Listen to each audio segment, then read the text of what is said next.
Get ready for Shorthand English Senior August 2012 first paper code number 686.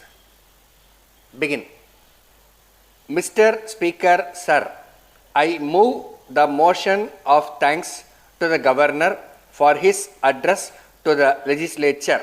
Mention has been made in the address about cyclone and famine in some districts. In this connection, I would like to point out that for many years we have had famines and cyclones in some part of the country. So far as our state is concerned, we have had famine either on account of little rain or sometimes too much of it.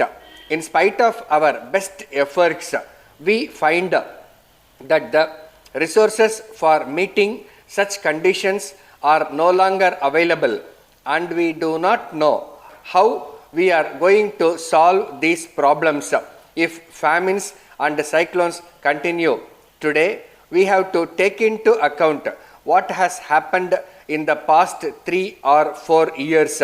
Though the government have done much, it has always been felt to be very little. But I think with the experience that the government have in the past, it should be possible for them to go into the question of famine and the possible help that they have to render in future as quickly as possible. I wish to point out that some machinery should be constituted so that the conditions created by famines during the last 4 or 5 years may be studied, and it may be decided as to what can be done to give relief to the people as early as possible. I turn to the problem of agriculture. In our country, we should give the greatest attention to agriculture. Whatever may be the size of our population, food has got to be produced.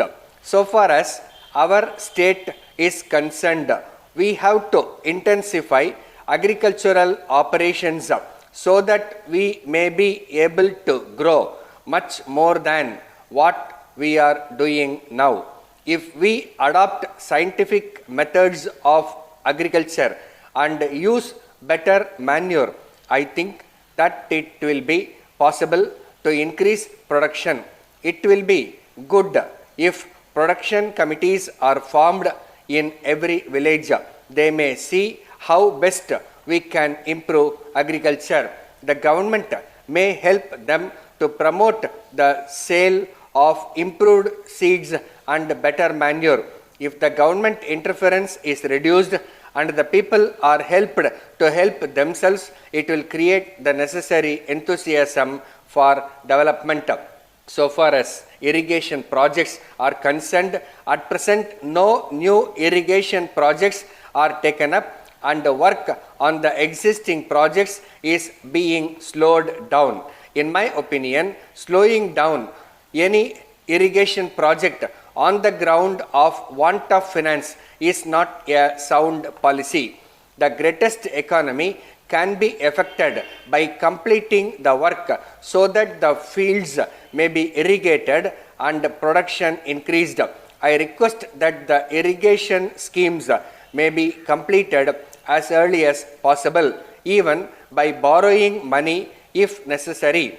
So far as electricity schemes are concerned, the government are trying to manage with the limited resources available. Whatever be our view of a welfare state, we must understand that unless we have the necessary resources, we cannot make much progress.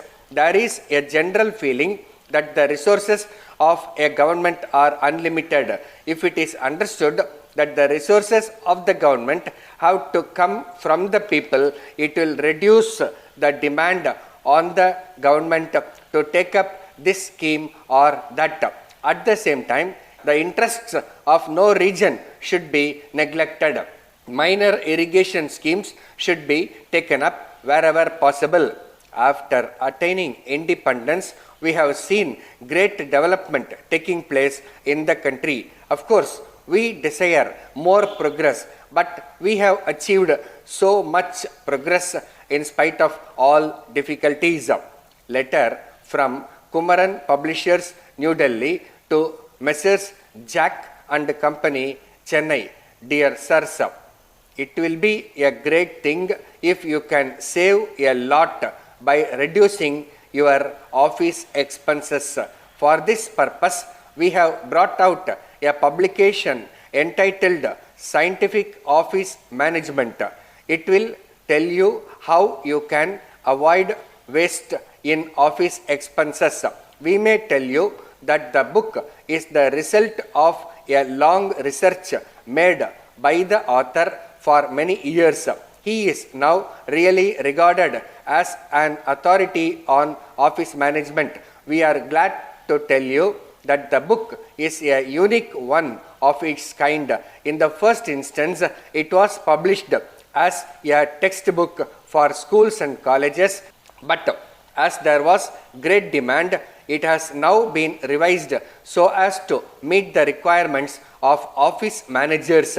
It deals with the problems of office management and gives sound advice on how to meet them.